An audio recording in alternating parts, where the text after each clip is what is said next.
안녕하세요. 박정은입니다. 자, 이번 시간에는 근골격계에서 주요 질환, 류마티스 관절염과 통풍과 관련된 약물들에서 보고 갈 겁니다. 자, 류마티스 관절염의 치료 약물이다. 자, 류마티스 관절염 공부하실 때는 꼭 골관절염과 비교해서 공부하셔야 된다는 거 아시죠? 그거 유념해 두시면서 류마티스 관절염의 치료 약물 보도록 하겠습니다. 자, 류마티스 관절염은요, 활막 관절 내의 교합 조직에 염증성 변화를 가져오는 만성적이고 전신성 질환입니다. 전신성 질환이에요. 골관절염이 자주 사용하는 관절에 걸리는 국소적인 질환이라면 류마티스 관절염은 전신성 질환입니다. 왜 전신성 질환이에요?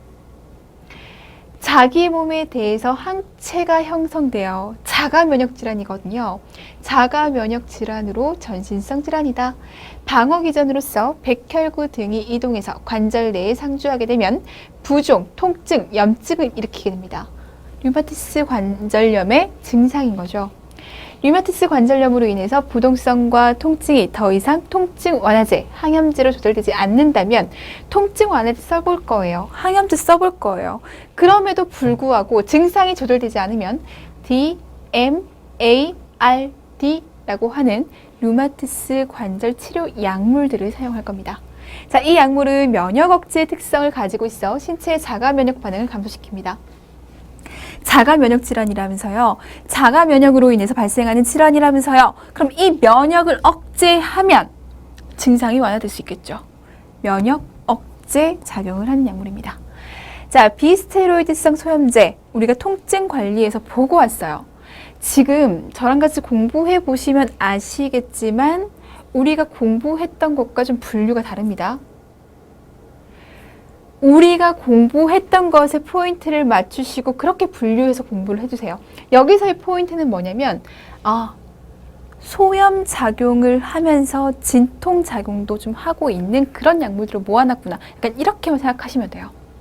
이해되셨어요? 분류는 우리가 공부했던 것을 기준으로 하셔야 됩니다. 자, NSAID계 약물 프로스타글란딘의 합성 억제제로 항염증 진통 작용을 한다. 아스피린, 사살리액트, 콕스2가 대표적이다. 우리 했던 얘기들입니다.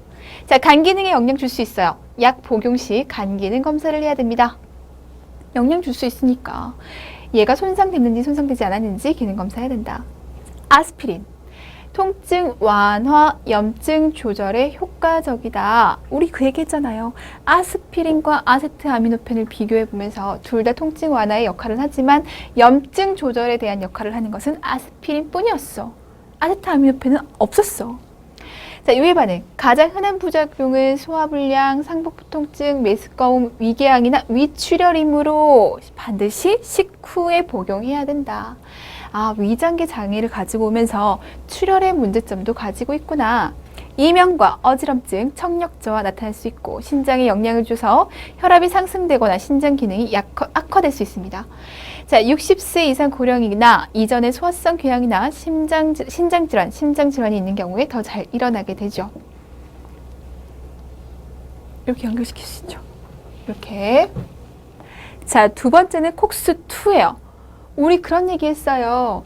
있잖아. 우리가 진통제를 사용하는 데 있어서 콕스1이 있고 콕스2가 있는데 콕스1은 항상성을 유지하는 기능을 하고 있고 콕스2는 진통작용을 할 거야. 우리가 원하는 건 이것만 있으면 돼. 근데 보통의 약물들이 어땠어요? 여기에도 영향을 미쳤어요. 얘 영향을 미치면서 얘 영향도 미쳤어요. 그래서 위장관계 반응이 나타났잖아요. 근데 선택적으로 콕스2에만 영향을 미쳐서 위장관계 반응이 나타나지 않으면서 진통작용만 하는 것도 있었어. 이 얘기를 했단 말이죠. 지금 얘에만 영향을 미치는 선택적인 억제제에 대해서 공부를 할 거예요. 자, 위장관 장애는 많이 줄었지만 왜요? 콕스1에 작용하지 않기 때문이죠. 신장이나 간에 대한 부작용은 기존 소염제와 비슷하다. 셀레콕시브, 프로스타글란딘의 합성을 억제해서 항염증, 진통, 해열 작용을 해요. 자, 부작용으로 소화불량, 오심부토, 간독성 증상, 위장관계 출혈. 약물 상호작용 인식, 이뇨제, 아미노글리코사이드, 와파린, 안지오텐신 전환효소 억제제 등 약물의 변화된 효능이나 독성을 관찰 잘 해야 되고, 그리고 헤모글로빈, 헤마토크릿, 전해질의 간과 심장 기능을 관찰해야 됩니다. 심혈관 질환이 있는 경우 심근경색증, 뇌졸중, 심혈관 혈전 위험이 증가됨을 교육해 주시고 투여 2시간 전에 또는 후에 제산제를 투여해 주면 좋겠습니다. 셀레콕시브 콕스2 약물이었어요. 자, 두 번째, 항염. 항염뿐만이 아니라 이제는 진통제 역할을 할 수 있는 것을 찾아보자. 자, 아세트아미노펜 타이레놀, 가장 널리 알려진 진통제이면서 비스테로이드성 소염제다. 다른 약에 대해서 알레르기 반응이나 소화성 궤양이 있는 경우에도 도움이 된다. 타이레놀이죠. 자, 마약성 진통제, 진통제 줄 거야. 강한 통증 조절제, 습관성이 있으므로 만성적인 류마티스 관절염에는 사용하지 않아요. 코데인, 몰핀, 프록시펜, 그리고 데메롤 등이 있어요. 자, 다음으로 사용할 수 있는 약물은 스테로이드 제제입니다. 전신성 염증 질환의 염증 억제로 조직 파괴를 방지해서 염증을 조절하고 면역계 이상을 조정하는 역할을 하죠. 염증 억제 작용이 가장 강하다. 코티코스테로이드, 글루코콜티코이드 줄 수 있어요. 자, 코티코스테로이드의 부작용. 내분비계에서 우리 자세히 공부하잖아요. 체내 수분이 저장되나 후에는 점차 체내 지방이 증가되고 식욕 증가로 체중이 증가된다. 정서적인 부작용도 있다. 기분이 불안정해지고 우울하고 불안하고 슬픈 감정을 느끼고 사지 근육은 약화되고 시력장애, 머리카락이 늘어지고 담호증이 나타난다. 쉽게 멍이 들면서 상처가 잘 낫지 않고 여드름, 월상환이 된다. 어린아이의 성장장애와 골다공증의 원인이 되면서 고혈압, 혈당 상승, 피부에 붉거나 보라색의 굵은 흔적, 위장장애, 위궤양, 백내장, 녹내장, 무혈성 고혈괴사, 잦은 감염이 나타난다. 콜티코스테로이드의 작용에 대해서 공부를 하시면서 그에 따른 부작용을 쿠싱 증후군과 연결시켜서 공부하시면 좋겠죠. 내분비계. 자, 글루코콜티코이드예요. 프레드니솔론, 항염증, 프로스타글란딘의 합성, 히스타민 방출과 식균 세포와 림프구의 기능을 억제하고, 히스타민 얘기 계속 나오죠. 염증 매개 물질. 얘네를 억제함으로써 면역 억제에 작용을 합니다. 자, 부작용 관찰, 감정 동요 있고요. 불안, 불면, 오심구토, 체중 증가, 여드름, 상처 치료가 지원됩니다. 류마티스 관절염 대상자에게 위장관계 출혈 위험과 폐렴이 관찰될 수 있어요. 혈구 검사, 혈당 전해질 검사를 하고 약물 상호작용 인식으로 테오필린, 와파린 등을 확인해 주셔야 돼요. 독작용과 효능 감소를 모니터하고 질병이나 스트레스가 증가하면 약물 용량의 조절의 필요성과 갑자기 약물을 중단하지 않도록 교육해 주셔야 됩니다. 자, 네 번째, 항류마티스제예요. DMARD라고 얘기를 하고요. 염증 조절하고 질환의 진행을 막는 약이다. 적극적인 염증 억제나 통증 조절 작용은 없다. 비스테로이드성 소염제나 소량의 콜티코스테로이드와 같이 사용하게 되면 통증 조절하고 염증 억제할 거 아니에요. 신장이나 간에 이상이 있는지 확인한 후에 처방하셔야 돼요. 자, 두 번째, 얘 종류 MTX 메소트렉세이트. 얘 우리 항암제에서 보고 왔던 약물이죠. T림프구 억제하고 DNA, RNA, 단백질 결합에 필요한 엽산을 고갈시켜 면역 억제 작용을 한다. DNA, RNA 합성을 억제시켜 항암제와 같은 기전인 거잖아요.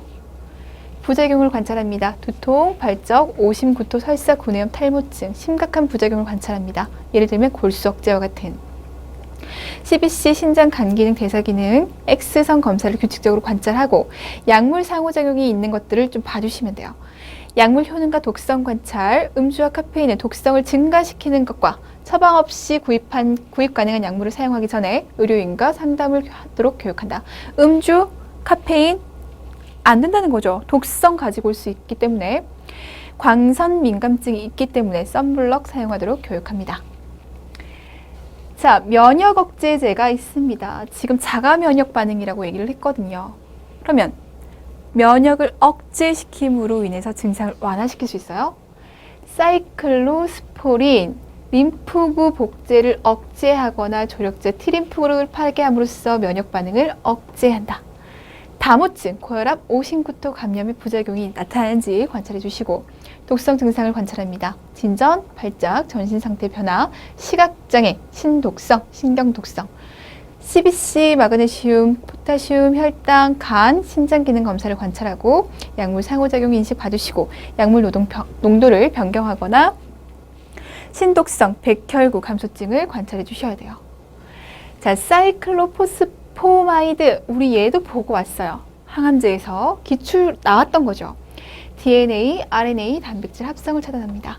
자, 부작용으로 어지럼증, 오심구토 탈모증, 고칼륨혈증, 전하트륨혈증, 심각한 부작용을 관찰합니다. 백혈구 감소증, 폐색전증, 간질성 폐섬유증, 신독성, 출혈성 방광염, 백혈구와 혈소판, 헤마토크레이트, 전해질 소변 검사를 포함한 신기능을 관찰해 주시는 간호가 필요하겠습니다. 자, 설포나마이드 안티바이오틱, 설파살라진이라고 하는 약물, 아라키돈산 대사를 저하시켜 염증을 감소시키는 작용을 해요. 염증 감소 약물입니다. 부작용으로 발적, 두통, 오심구토, 혈액이 섞인 설사, 심각한 부작용으로 골수 억제, 간염. 그렇기 때문에 CBC, 신장 간 기능 검사를 모니터 하셔야 돼요. 항말라리아제 줄 수 있어요. 이러한 약물들이 있고요. 프로스타글란딘 합성을 억제하기 때문에 항염증 작용을 합니다. 자, 부작용 봐주시면 되겠고 그 외에 장애가 있을 때 질병 악화를 관찰한다는 것, 망막에 대한 얘기, 안 검사에 대한 얘기, 눈에 대한 얘기를 하고 있다는 거, 약물 상호작용을 인식하고 위장관계 부작용을 감소시키기 위해서 음식과 함께 약을 투약한다. 가볍게 봐주시면 되겠어요. 자, 킬레이트제, 얘는 콜라겐 형성을 억제하고 이뮤노글로불린 M, 류마티스 인자, 면역 복합체를 감소시켜 항류마티스 효과가 있습니다. 자, 부작용 관찰하고요. 심각한 부작용도 관찰해 주셔야 되고요. 그리고 기존의 소화성 궤양, 간 기능장애, 췌장염의 활성화가 되는지를 관찰하시면서 혈액과 이호 검사, 식후 한두 시간 후에 투약하고 제산제나 철분제를 피해야 된다는 주의점이 있다. 수분 섭취량을 증가하도록 교육해야 된다는 간호점이 있습니다. 자, 근골격계 두 번째, 통풍 얘기를 해야 돼요.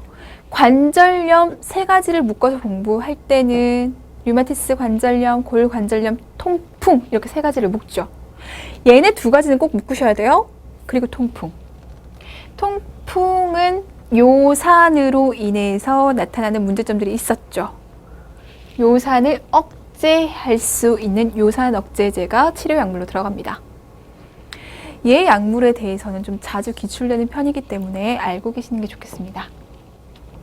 통풍은 단백질인 퓨린의 대사 장애로 요산이 과잉 공급되거나 배설 장애되기 때문에 요산의 혈중 농도가 높아진다. 요산이 만회되거나 아니면 배설이 안 되거나 요산이 많아지거나 배설이 안 되니까 우리 몸의 요산의 수치는 높아질 수밖에 없잖아요. 요산 수치가 증가됨에 따라서 나타나는 문제점이 있어. 요산 나트륨이 관절이나 관절 주위 염조직에 축적됨으로 인해서 격심한 발작성 관절통을 일으킵니다. 굉장히 아프죠? 토피 개념 아시죠? 부딪히면 굉장히 아파요. 가만히 있어도 굉장히 아파요. 작은 자극에도 굉장히 통증이 큽니다. 자, 양리작용 알로퓨리놀, 요산의 생성을 감소시켜요. 포인트 잡으셔야 됩니다. 생성 감소입니다. 혈청 내 요산의 농도와 관절 내 요산염 결정의 침착을 감소시킨다. 급성 통풍에 의한 중증의 통증을 완화시킨다. 중증이라고 얘기했어요. 얼마나 아프면. 자, 그리고 유로릭, 혈청 내 요산의 농도를 감소시키는데 통풍 발작을 억제한 역할.